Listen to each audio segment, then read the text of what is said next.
My name is Margaret Turner. I'm 62 years old and I live alone in a tiny apartment on the outskirts of Austin, Texas. Tonight is my birthday and I've been sitting here in the dark, waiting for the phone to ring, waiting for someone to knock on the door, but no one does. I used to believe I was a good mother. I thought I did everything for my children, worked hard, sacrificed, tried to give them what they needed. But somewhere along the way, I made choices that drove them both away, and now I'm left with nothing but silence and a bitter taste in my mouth. The truth is, I betrayed my daughter. I betrayed her because I loved my son too much and thought I was saving him. I convinced myself it was for the good of the family, that Emily would forgive me, that Brian deserved one last chance. But now, sitting here staring at this cheap little cake I bought myself, I can see just how wrong I was. I can see how blind I let myself become, how much hurt I caused. The worst part is knowing that I can't take it back no matter how much I wish I could. If you've ever wondered how a mother could hurt her own daughter so deeply, stay with me.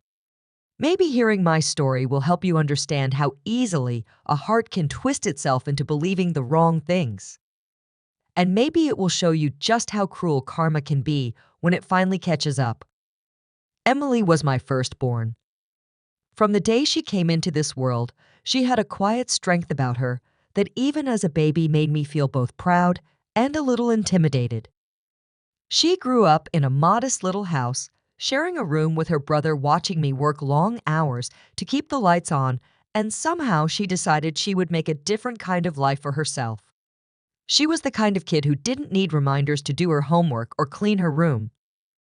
In high school, she stayed late for extra tutoring, spent weekends volunteering, and never asked for much except a little peace and quiet to study. When she got that letter from MIT, I cried because I didn't think kids like her, kids from families like ours, got those kinds of chances. Even after she left for Boston, she called every Sunday and sent home little bits of money when she could. She graduated top of her class, got herself a job at a startup, and before I even understood what she really did for a living, she had her own company.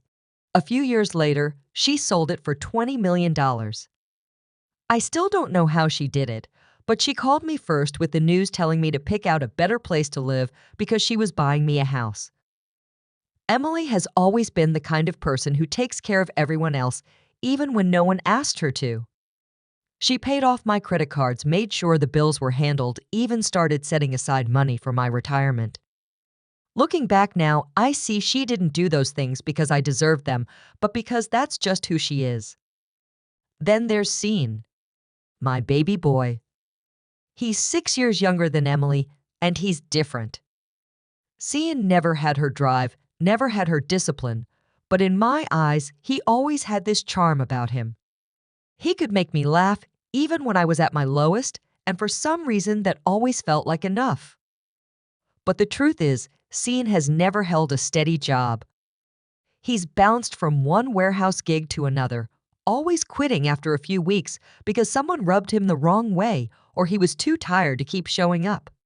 He got into gambling when he was barely out of high school, and since then, there's always been some kind of crisis. He'd come home late at night with excuses and sad eyes, asking for just enough to get out of whatever hole he'd dug himself into this time. Sometimes it was rent, sometimes it was to pay off guys I never wanted to know anything about. Emily hated it. She said every dollar I gave him only made things worse. But how was I supposed to turn him away? He was my son. I kept telling Emily she didn't understand that he just needed a little help to get back on his feet, that it wasn't his fault he didn't have her opportunities. She would shake her head, sometimes even cry, and say I was enabling him, but all I could see was my baby boy, scared and desperate, still needing his mother. I know now that she was right. Back then, though, I told myself loving him more didn't mean I loved her less. I thought it was my job to protect him, to fix his mistakes, and to make sure he didn't end up completely broken. Even now, part of me still remembers the little boy he used to be and wonders if I could have done something different to save him from himself. but I never once stopped to wonder what all of that was doing to Emily. And that's something I can never undo. That afternoon, Emily sat at my kitchen table, glowing with the kind of quiet pride I'd always envied in her. She told me she'd finalized the sale of her company, a deal worth $20 million, and that she'd already found a house she wanted to buy. She explained the seller preferred a cash offer and that she'd need to leave $10 million in my safe overnight because the bank required an extra day to transfer the funds. She smiled at me like it was nothing, like the number didn't even faze her.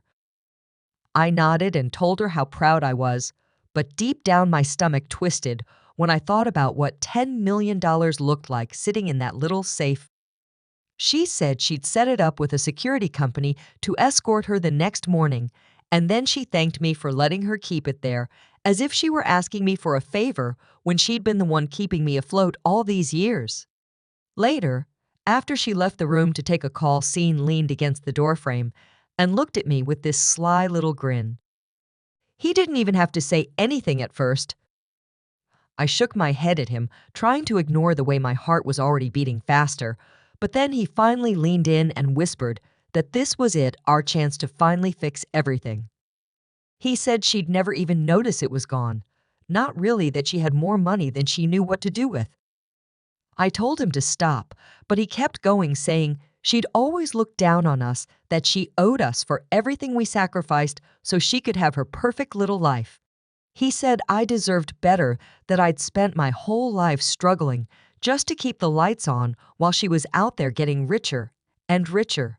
His words dug in deep because some dark part of me believed him believed that maybe I had earned at least a piece of what she had. When Emily came back into the room, smiling and telling me she'd pick up dinner on her way home tomorrow, I smiled back, pretending like nothing had changed. But in my head, something already had. That seed Sean planted wouldn't stop growing no matter how hard I tried to ignore it. That night, after Emily went to bed, I sat at the kitchen table for what felt like hours just staring at the safe. Every time I closed my eyes, I saw Sean's face, heard his voice telling me we couldn't pass up this chance. I told myself it was for him, that maybe if he just had this one chance, he could finally turn his life around. Around midnight, Sean came downstairs and stood next to me. He didn't even have to ask. I stood up and got the keys. My hands were shaking as I walked over to the bookcase, slid it aside, and unlocked the door to the safe. The duffel bags were heavy, and the sound of the zippers cut through the quiet like knives. Sean's eyes lit up when he saw the stacks of bills, and for a moment, I almost felt proud, like I was giving him the future he deserved. He kept glancing down the hall, but Emily's door stayed shut, the house as still as a grave. We didn't say a word as we loaded the bags into the car. I kept telling myself she'd forgive me someday, that she'd never really missed the money, not with everything else she had. But every time I glanced back at the house, at the faint light under Emily's bedroom door, a cold knot formed in my stomach. When we finally pulled away, Sean reached over and patted my knee, telling me everything was going to be fine now. I nodded, but I couldn't bring myself to say anything back. In my chest, something heavy settled in a quiet voice, whispering that nothing would ever really be fine again. We landed in Las Vegas the next afternoon, and for the first time in years, I didn't feel like the poor woman from Austin scraping by on tips. The hotel lobby glittered with chandeliers and polished marble, and Sean strutted through it like he belonged there, tossing his duffel bag over his shoulder without a care. He checked us into a suite on the top floor with a view of the Strip, and when I stepped out onto the balcony that first night, the lights below sparkled like they were welcoming me to a better life. Over the next few days, we shopped in boutiques I'd never dared step foot in before. Sean bought expensive watches and tailored jackets, while I let a salesgirl talk me into a silk scarf that cost more than my old rent. We dined at restaurants with starched white tablecloths and waiters who called me Mom, and Sean ordered champagne like it was water, raising his glass with a grin I hadn't seen since he was a boy. I kept telling myself it was worth it just to see him happy, to see him finally holding his head high, like he didn't have a weight on his shoulders anymore. But it didn't take long to notice how often he disappeared, slipping away to the casino floor with a handful of cash while I sat alone at the bar. Some nights, he didn't even come back to the suite until morning, smelling of whiskey and perfume I didn't recognize. The night it all fell apart started like the others, with Scene disappearing into the noise of the casino while I wandered aimlessly between slot machines. I finally found him at a blackjack table, laughing, two loud chips stacked in front of him. He slapped down another stack of bills, and the dealer eyed them before passing them to a cashier. That's when everything slowed down. The cashier frowned, whispered to someone, and soon a man in a suit was standing beside Scene, saying the bills were fake. Scene froze, his face draining of color as the man started asking questions. Then he turned to me, his eyes wild, and hissed that this was my fault, that I must have switched the money somehow. I opened my mouth to protest, but before I could speak, he shoved the chair back and bolted, leaving me sitting there with all those strangers staring at me. I stood up and followed him outside, but by the time I reached the street, he was gone, swallowed up by the lights and the crowd. I stood there for what felt like hours, clutching my purse, watching taxis and limos stream by as tears stung my eyes. The city buzzed around me, full of laughter and music, but all I could hear was the sound of Scene's voice blaming me before he ran. That was the moment I realized I hadn't just lost Emily. I'd lost him too. And worse, I'd lost myself somewhere along the way. When I finally came back to Austin, the air felt heavier than I remembered. I let myself into the house, quietly hoping to find Emily there waiting, maybe angry, but still willing to talk. The living room was empty, the curtains drawn, and there was no sound except my own footsteps echoing against the hardwood floors. I called her name a few times, my voice cracking, but no answer came. I checked her bedroom, but her things were gone, the closet stripped bare, the dresser empty. On the nightstand was a single envelope with my name written on it in her steady handwriting, but inside there was nothing but her house key. I tried calling her cell phone, but it went straight to voicemail, and when I tried again the next day, it didn't even ring anymore. One of the neighbors saw me sitting on the front steps and walked over slowly, his expression awkward. He told me that Emily had stopped by to say she was moving out, that she wanted her mail forwarded elsewhere, and that she said she didn't have a mother anymore. His words hit me like a punch to the chest. I managed to nod to thank him for telling me, but my ears were ringing so loud I couldn't hear anything else he said.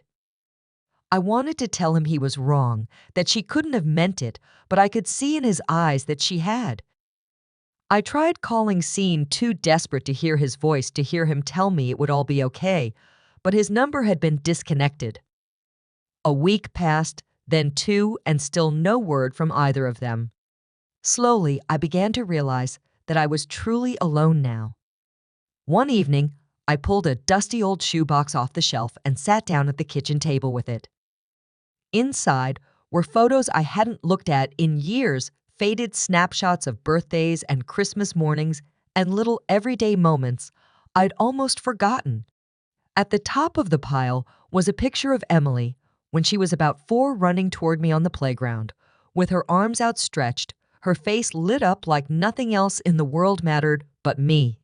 I stared at that picture for a long time, my hands trembling as I traced her little smile with my thumb. I remembered how many times she'd begged me to play with her, how often she'd wanted me to watch her recitals or hear about her school projects, and how many excuses I'd made because I was tired or busy with Scene. I thought of all the nights she'd stood in the doorway of the kitchen, hoping I'd notice her, and how I'd shushed her or sent her to her room so I could listen to whatever mess Scene had gotten himself into this time. I thought of the look in her eyes when she handed me her first paycheck and told me not to worry about bills anymore. Tears blurred my vision as I clutched the photo to my chest. I whispered into the quiet, barely able to get the words out. I never once told you I loved you. Not even once. The weight of it settled over me like a stone, And I knew then that was what hurt the most. Not just that she was gone, but that I'd never given her the one thing she'd needed all along. Me. The clock on the wall ticks louder than usual tonight. I sit at the little table in my apartment, a single candle burning on a grocery store cupcake in front of me. 62 years old today, and not a single call, not a single knock at the door. The phone sits beside me fully charged waiting, but it hasn't made a sound all evening. Every now and then I catch myself glancing at it, almost expecting to see her name flash across the screen even though I know it never will. I try telling myself that maybe Cian would show up instead, but deep down I already know better. The cupcake's frosting is starting to melt under the candlelight, but I can't bring myself to blow it out. I can't even think of anything to wish for. The air feels heavy, thick with the kind of silence you can't break no matter how many times you clear your throat just to hear something. I stare at the dark window across from me and catch my own reflection hollow-eyed and small in the glass. For a second, I almost don't recognize her. The woman looking back at me seems older, lonelier, and more tired than I ever thought I'd become. I think about Emily, about the way she used to sit across from me at the same table on my birthday, asking what kind of cake I wanted. I think about Cian, about how easily he vanished into the night without even a second thought. The two people I loved more than anyone in this world, gone. My hands rest on the table, and I let my gaze drift to the camera set up in front of me. The little red light blinks waiting. I lean forward, look straight into it, and let the words come out in a whisper. This is my karma, and I deserve it. If you're still here listening, there's one thing I want you to take from my story. Betrayal says everything about the person who does the betraying and nothing about the one who was hurt. It doesn't mean you weren't enough. It only means they chose wrong, and they have to live with it. If you're a mother, don't wait as long as I did to tell your children you're proud of them. Don't hold back the words they've been waiting their whole lives to hear. Love them out loud while you still have the chance, because one day you might look up and find you've lost the only ones who ever really loved you back. If this touched you in any way, I'd love for you to share your own story in the comments below. Maybe someone out there needs to hear your words too. And if my story resonated, don't forget to like and subscribe so we can keep sharing these moments together. Sometimes the hardest lessons make the most important stories.